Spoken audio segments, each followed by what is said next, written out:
అందరికీ praise the Lord. Bethel gospel church Sultanabad పరిచర్యల తరపున శుభాభివందనాలు. మరియు బేతేల్ గాస్పల్ చర్చ్ సంఘ బిడ్డలందరికీ ప్రత్యేకమైన వందనాలు.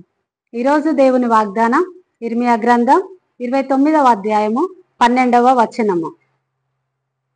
మీరు నాకు మొరపెట్టుదురేని, మీరు నాకు ప్రార్థన చేయుచు వత్తురేని, నేను మీ మనవి ఆలకింతును. ప్రభువు వాగ్దానం చేస్తున్నాడు. మీ ప్రార్థన నేను ఆలకిస్తాను. మీరు ఏ మొర ఏ విజ్ఞాపన చేస్తున్నారో, ఏది మరి మొరపెట్టుకుంటున్నారో నేను మీకు సమాధానం ఇస్తాను, మీ మనవి ఆలకిస్తాను అని వాగ్దానం చేస్తున్నాడు. దేవుని బిడ్డలారా, మీరు ఏ ఏ మనవులు దేవుని పాదాల చెంత పెడుతున్నారో, ఏ విజ్ఞాపన దేవుని సన్నిధిలో అడుగుతున్నారో దేవునికి తెలుసు. ఆ విజ్ఞాపన ఆలకిస్తానని వాగ్దానం చేస్తున్నాడు. ఎన్ని రోజుల నుంచి ప్రార్థన చేస్తున్నావో విస్కక అదే రీతిగా ప్రార్థించు. ఖచ్చితంగా దేవుడు నీకు జవాబిస్తాడు. బైబిల్ గ్రంథంలో చాలా మంది ప్రార్థనలకు జవాబు పొందుకున్నారు. ఏలియా ప్రార్థన చేసిండు, ఆకాశం నుంచి అగ్ని కురవాలని. అగ్ని కురిసింది. ఏలియా ప్రార్థన చేశాడు, వర్షం పడాలని. వర్షం వచ్చింది.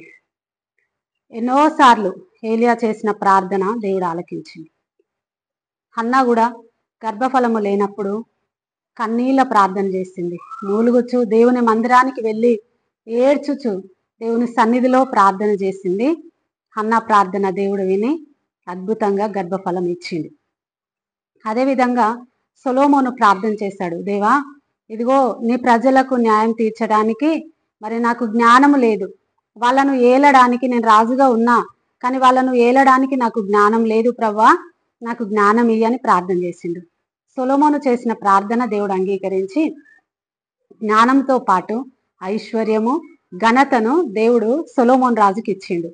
కొంతమంది మాకు జ్ఞానం లేదు, మేము చదువులో వెనుకబడ్డాము అని అనుకుంటూ ఉంటారు.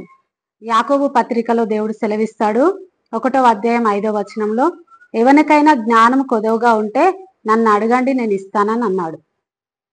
దేవుడు జ్ఞానం ఇస్తాడు.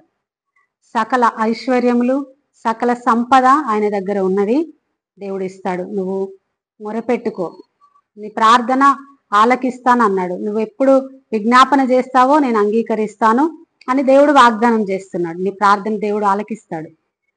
దేవుడు ఈ వాగ్దానం మనందరి జీవితంలో నెరవేర్చునుగాక. ఆమేన్.